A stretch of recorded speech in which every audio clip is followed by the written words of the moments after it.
Hey guys, it is Friday here in West Virginia. Yes, the weekend is finally here, and it is time for us to do our Free It Friday video. And today we're freeing some Fords, so it's a Ford Friday here at Ron's Muscle Car Diecast. And what I have in store for you is, well, the set you've seen in the thumbnail. The latest M2 Auto Haulers set. Actually, well, it's the latest that I can get my hands on at my local Walmart. This came in the same case as the square body set that we unboxed about 2, maybe 3 weeks ago with the Crew Cab Super 30 and the Sierra with the utility box. And we unboxed that one. The only one left in that case that I did not pick up yet is, believe it or not, the Mopar set. The Mopar set's cool, but I'm not a big fan of that Challenger funny car that M2 makes. It looks good, but it's just too big. So it's hard for me to fit into any of my dioramas and such, and I don't like the way the back wheel and tire combo looks. I don't know if the car is set too high or the sidewall of the tire needs to be bigger. There's just something not right on the back of it. I think it's the ride height. But the hauler itself is gorgeous. It actually reminds me of Don Prudhomme's old haulers because of the color combo, the yellow with the blue stripe and the stars in the side, the blue stripe. Very cool and very tempting to get just because of the hauler. And usually that's like the least favorite thing of the set that I want. But this time the hauler is the one to get in the Dodge set. Maybe we'll pick it up eventually if we don't start getting new items, because my Walmart has really sucked over the past couple of months. So that's why I grabbed this thing. So I had something new to unbox, at least newer to unbox. And we haven't done much for the Ford guys lately, so I figured this would be a good piece. And it's a really pretty set with the green and white two-tone on both of them. The Bronco is awesome. I think it looks great with this luggage rack and the luggage on top of it. The lights on top, on the front of the luggage rack. Very cool how they integrated the light bar into the roof rack. So pretty cool. And just everything is very color coordinated with this set. So I do like it. And unfortunately, I know a lot of people are going to frown on this. I'm probably going to use the Bronco for a parts donor for wheels and tires and that roof rack. Maybe eventually that roof rack will go on a Ram Charger that I will have in the future. I only have 2 right now, and the 2 that I have, it won't suit them, but maybe eventually I'll pick one up where it will suit it, because that is a really cool roof rack. I like it, and I can always use 4x4 wheel and tire combos for some of my Dodge trucks, so that's why I may keep the Bronco. But the Ford truck and trailer will probably be up for sale on my eBay store or on my IG page, so watch for it there. Actually, probably what I'll do, I'll leave the link in the description of this video for the set of the truck and trailer, in case you guys are interested. But today we're going to take them both out of the box and off this display stand and take a close-up look at them. The Bronco, we're just going to leave on the trailer, because sometimes it's hard to finagle those off and all these screws and stuff, so we'll just leave him on the trailer. But anyways, looking at the truck, what year is it? It is a 1969 Ford F100 Ranger truck and a long wheelbase, and it says it right back there, 69 Ford pickups and 1971 Bronco. So anyways, let's go ahead and take a quick spin around on this box. You have your Ford blue oval on the bottom, your M2 logo, your 14 plus for age recommendation, nothing here. On the right, your end caps are always open, so you can see the back of the vehicle, and on the other end cap, it will give you the opportunity to see the front of the vehicle. And the front of this Ford looks really dark. Maybe it'll be better once we get it out. I don't know. The headlights and everything just look really dark. And on each end cap, you have your blue Ford oval. On the back side, this is really cool. the way they have Ford written with the shadow, it looks like something from the late 60s, early 70s for advertising. Pretty cool. And then bottom side, you have your Ford Blue Oval and your licensing things and such. So on these, you have your round M2 stickers sealing the end caps. There's no extra tape on these like they started doing with the 164s they put there. A lot of people are saying because the boxes started getting torn on the bottom edges. And I did notice that myself on some of them. Like if they're sitting on the shelf for a while, people moving them around, not taking care of them, they do end up tearing. So that extra piece of tape may help them survive a little longer on the store shelves. So anyways, I'm just going to grab the edge as I usually do with these round stickers and pull, and this one came right off, and pull more, and it usually pulls the end flap open for you. Fold back your tabs, the inner insert, and then usually I just reach from the other side and push, and it pushes the case right out. You have the PVC pieces of plastic on each end, keeping the case from moving it all inside the box. And then you have really cool looking set in your acrylic case. And these cases work great for other things. If you want to display just 1/64th cars, it can hold from 3 to 4, I would say. I have one in my Mopar display on the Mopar cabinet with the diorama and stuff. And I have my Dick Landy Super Stock Dart and his 2 Pro Stock Challengers in it. And it displays them nicely. So let's get this off. And these are much easier to open than they used to be. I don't know if it's because these tabs, they don't have such a big lip on them anymore or what it is, but these used to be a bear to open sometimes, but now they're a little bit more user-friendly. So anyways, this is a really cool looking set in my opinion, and I'm really not that huge into Ford trucks. I don't mind though. Like one of my favorite Hot Wheel castings, as I mentioned in the last box set we did, is the Texas Drive 'em. That's a really cool looking Hot Wheel. So anyways, let's go ahead and get these unscrewed off the base. We'll start with the Bronco and get these 2 screws out of there. And as I mentioned, we'll just leave this guy on the trailer and take a look at him and the trailer at the same time. And coincidentally, the screwdriver that I have here is from M2 also.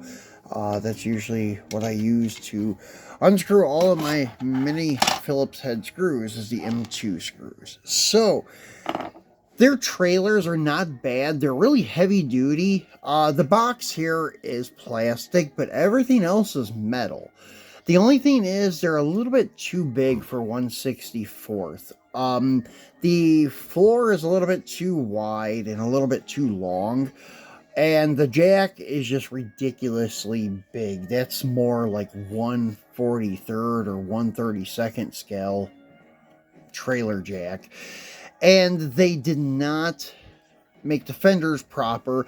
They put the fenders flush with the trailer floor, and that makes them too close together, and you have to have a very narrow car or a 4x4 truck to go between them. So yeah, a lot of times, like for example, like the lower Dodge truck that had the green W200 Power Wagon and the purple slammed truck. Well, if you notice how they mount, they use those plastic pedestals, whatever you want to call them, and the car sits high. It sits above the fenders. But if you wanted to take that all apart and display it where the truck comes on and off, it doesn't work. The truck hits the fenders. So these fenders are too close together. The trailer fenders are supposed to be out just a little bit past the floor, like 50% out and 50% in. Some are all the way out and totally exposed, and They have no interference with the trailer floor. So these are not properly designed, but if you leave them in the box, they look okay, except for that hideous trailer jack. Trailer jack looks horrible. And if you try to get it to work, usually they don't function and the handle just breaks right off, which sometimes is a good thing. If you could see over here, oh, I have one of their trailers on display in my old beat up beater thing, and the trailer jack is totally gone, but it's okay. It looks all right with the display and stuff. Better than that hideous oversized jack. So anyways, now looking at the Bronco is really cool. I think this one is true to scale. The spare is coordinated and matching with the other four wheels on it. The only problem with these, if you do pull them off, they do not have the female end on them. They have a male end. So this wheel is totally useless, which I was totally disappointed. Not that you really need it. It's not like you're going to get a flat tire on your diecast and have to swap it out. But I was just figuring that it would have been one that I could have used if, say, one of these breaks or something. But it's not, because I took the wheels and tires off a silver Bronco a couple weeks ago and put them on one of my Snow Fighter trucks. And I took the spare off and noticed, wow, it's got a male end on it, not a female end. So that's something to know. Johnny Lightnings with their like Land Cruisers, the FJ40s that they have with the spares and stuff, when you pull them off, they still have the female end, and I think the male end is on the mount. So you can still actually use it on the vehicle if you wanted to. But actually, no, the Johnny Lightnings, I'm sorry, the Johnny Lightnings are like a hubcap. I should know that. I've done videos, many videos on them. They pull off like a hubcap, so they don't even have the back hub. The hub stays on the vehicle. The wheel and tire, yeah, they just pull off the hub and go right on the car. Yeah, that's a nice design by Johnny Lightning. I do dig that. So let's pop the hood here, see what we got. And it looks like we're dealing with a late model injected engine. So cool. Nice looking hood scoop. And it's got heavy metal flake in the green paint. And the roof is not removable. I wish I would have done that like how Greenlight does with their Ram Chargers and Trail Dusters, where the roof is removable. But they do have ones without the roofs on them, but they don't give you the roof. And the ones with the roofs, they're not removable.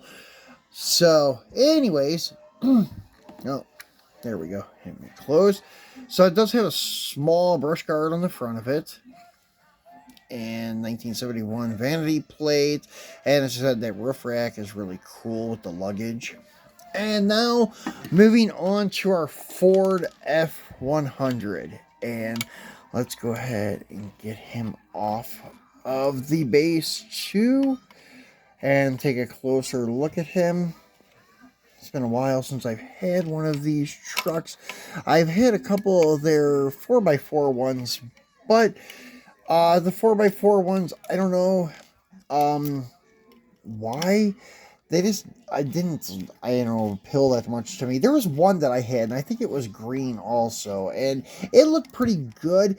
Maybe it's just a long wheelbase. I'm not a big fan of long wheelbase trucks. That's why it took a lot for me to buy those two camper Dodge trucks a few weeks back and put them in my collection, because the long wheelbase and those trucks look, I don't know, just really weird. It looks like there's something wrong with either the wheelbase is too big or the part behind the rear tire is too short. But yeah, the not Auto World, but the Greenlight Dodge truck, like I think it's from 81 to 93 that they're making, they just don't look right for the long wheelbase regular wheel. Now the dualies don't look bad, because I think that mammoth flare takes away from whatever's funky on the wheelbase of them. But anyways, this truck though, it does look good. I mean, the wheelbase and everything looks pretty good. It does look like the back end sags a little on it. Let's drop it down to the ride height. Yeah, she does kind of squat in the back. It's got that Carolina squat going on or something, but no, it's not that bad, but it's still squat. But it does roll beautiful. Wow, I'm impressed. Usually these narrow tire M2 cars, especially in the sets, usually do not roll like this. Usually the axles are wobbling or the truck is going like that. But this thing rolls super smooth. I'm very shocked. I wonder how the trailer is. Yeah, the trailer is not